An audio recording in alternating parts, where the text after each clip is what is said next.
Devenir mère à seulement 19 ans a changé la vie d'Alexandra Saba. Elle voulait le meilleur pour son fils, mais elle a compris qu'elle devrait accomplir son propre potentiel éducatif pour le faire. Elle a commencé à travailler à l'usine d'eau potable de sa famille et s'est ensuite décidée sur son chemin. Elle a étudié l'architecture à l'université Quisqueya à Port-au-Prince. Après avoir travaillé sur un certain nombre de projets, elle a fait équipe avec 3 autres partenaires pour commencer GB Design, qui emploie aujourd'hui 200 personnes. GB Design est devenu l'un des noms les plus connus dans l'architecture haïtienne. Et en réponse à la dévastation du séisme de 2010, elle a introduit de nouvelles pratiques de construction en Haïti. GB veut dire Gérard Berrette, c'est mon associé.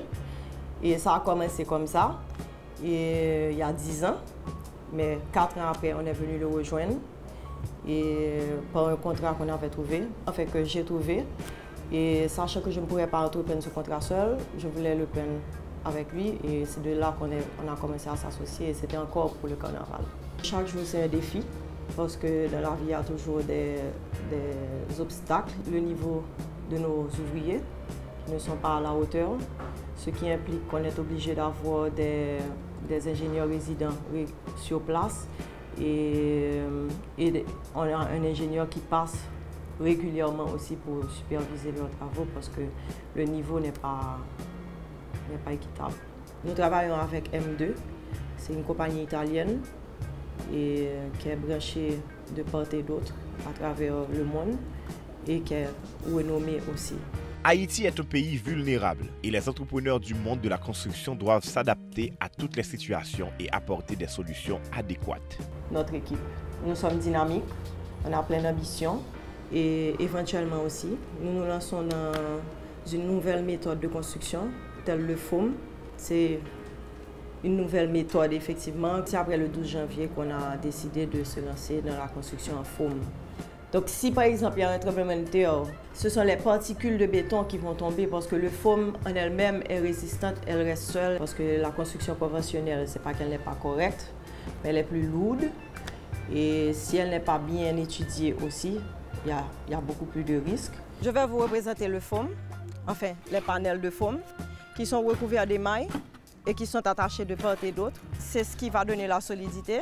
Ces panels-là, ils sont projetés avec du béton, justement. Tout autour là, il y a le béton. Le béton, justement, est projeté avec un appareil qui contient des fibres avant maintenant de mettre le crépi en dur pour avoir la texture finale. Introduire de nouveaux produits dans un marché n'est jamais facile. Souvent, les défis viennent de là où l'on ne s'y attendait pas. C'est 2 types de constructions différentes, mais elles répondent tous deux aux normes parasismiques et cycloniques, avec 2 méthodes différentes. L'une est beaucoup plus longue en construction, c'est-à-dire que la durée de la construction est beaucoup plus longue, l'autre est beaucoup plus courte. Ce qui sera probablement le problème, c'est de pouvoir faire l'éducation des Haïtiens en fonction de cette nouvelle méthode de construction, car ils ne sont pas adaptés encore et habitués à ça. Donc ce sera justement notre défi. L'usine de foam en elle-même sera ma prochaine étape. Nous sommes déjà en train de travailler là-dessus et de s'associer aussi avec une firme pour monter notre usine. Ce n'est pas facile de changer les mentalités et Alexandra le sait. Elle se prépare donc à faire face à ce défi.